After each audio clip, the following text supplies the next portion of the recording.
Commissioner. Hello, Justice. How are you? Fine. This is Detective Garcia. We'll be doing the investigation. I'm very good. Come on in, my grandmother's waiting for you. Yes, thank you. Hello.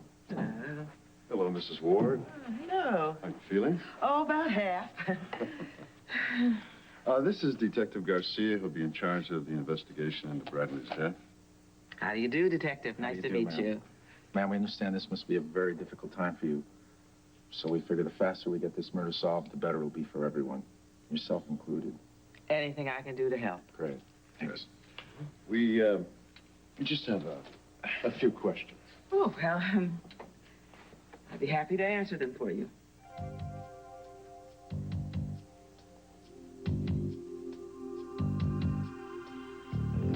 I hope you gentlemen have no objections with my sitting in. I think under the circumstances, my grandmother can use my support.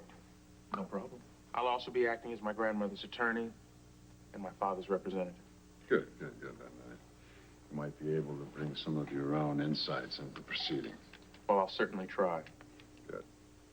Mrs. Ward, I went over my notes from our last conversation, compared it to the file on Bradley's disappearance, and I'd like to target a couple of areas. All right.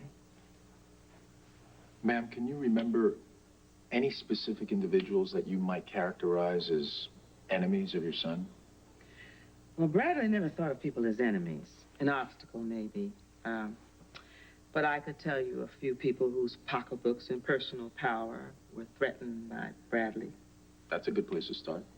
Well, the gentleman who held the office of mayor, and I'd say 80% of the city council, and the superintendent of schools. How were they threatened by Bradley? Well, Bradley was dedicated to a better level of education for the children in his neighborhood. How did he go about it? Oh, in many ways. He supported busing, but only as a temporary measure. What he was really after was redistricting. Nobody likes to sit on a bus for 40 minutes each way. He wanted the neighborhoods to be sustained. What else? Well, there was money. It's always about money. He wanted the schools to be able to afford the best teachers for preschool and after-school programs for the kids whose mothers worked. He wanted a breakfast program for the children who couldn't get the proper nutrition at home, and there were plenty of them. That's a lot of programs. Was he able to put any into practice? Oh, yes, he had a breakfast program coming out of his church, and it was very successful. It was too successful for its own good, because they were unable to handle the volume. And there were so many people coming around, they didn't have enough money to pay for the help or for the supplies. And the city council would not appropriate funds. Taxes? Of course. He would address the council, and even though there were sympathetic voices there, the other voices would drown him out with their screams. The Concerned Citizen Against Taxes, or whatever they called themselves that year. There are plenty of those in every city, especially the people who don't have any children in the school system. Casting themselves as financially responsible, they cripple the generation that will someday govern. They've got them in Philly, too, and they're tough to fight. Anyone else that might have been threatened? The banks. He tried to get mortgages in the Charles Street neighborhood, but they refused. So he took them on. In the press, in the public, in boardrooms. Port Charles Savings Bank stands out as one of the more dramatic offenders. How so? They took out ads in the papers denouncing Bradley as a rabble-rouser and a threat to the stability of the neighborhoods.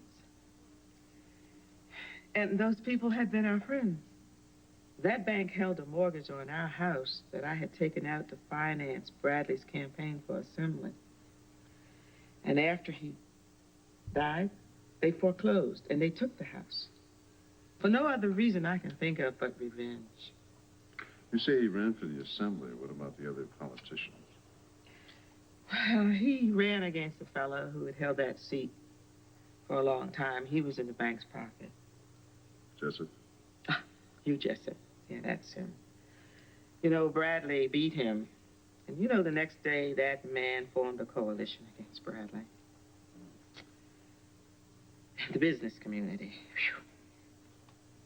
Remember any names? Well, when the new airport was being built, they weren't hiring blacks. Union restrictions, they said. So Bradley filed a discrimination suit against the developers. And the fellow who headed that group is still around. Jack Boland. Yeah. Jack Boland. Yeah, well, anyway, Bradley organized picketing there, and that was an embarrassment to the good old boys. But the press and television had to air it, and so qualified people were hired, people who really needed those jobs. You've covered a pretty broad spectrum of Port Charles. Well, some days it just seemed like everybody was against him.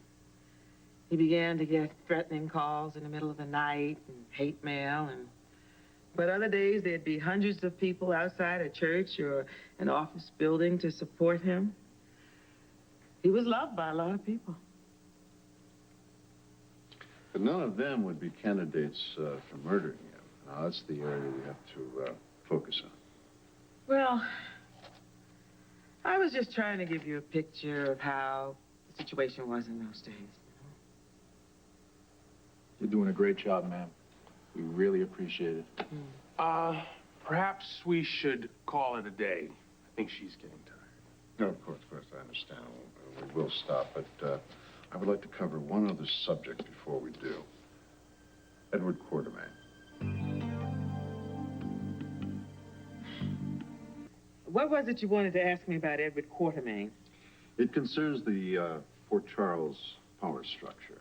Now, if Bradley was crossing swords with them, he was bound to have run into Edward.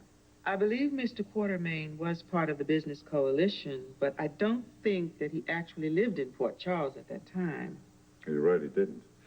The reason I'm interested, though, is that detective I told you about, the one who kept on the case even though the department officially closed it down, he had some clippings in his files that showed that Jack Boland and Edward Quartermain were business partners in that airport deal, as well as various other investments.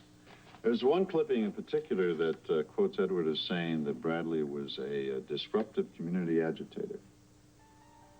Is that so? I don't recall that. But I do know that when strong people's interests don't match, the words can get mean. That's okay, as long as it stays just words. What are you suggesting, that Jack Boland and Edward Quartermain are somehow connected to my father's murder? Not suggesting anything. Just trying to get a clear picture of who was doing what with whom at the time. And it just so happens that I know the Quartermain family quite well. Yes, and I believe my cousin Keisha is playing tennis at the Quartermain house as we speak. Small world. Mrs. Ward, you've been very helpful in naming the individuals who we can characterize as Bradley's enemies. But what about the people who worked with him? People who were close to him? Disgruntled co-workers aching for the limelight? Possibly. Bradley touched so many lives, it was easy for people to feel close to him. How about Eugene Furness or Elizabeth Jackson? Both of their names are mentioned quite often in the newspaper, won't they? Yes, Eugene Furness. Well, Eugene and Bradley were best friends. They played football together in high school, and he married a lovely young woman. And they were still living in Port Charles when Bradley came back.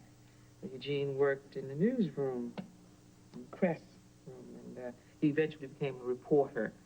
And he was a real good organizer. He was always carrying around a petition for you to sign. And he remembered everybody's name. Any idea where he is now?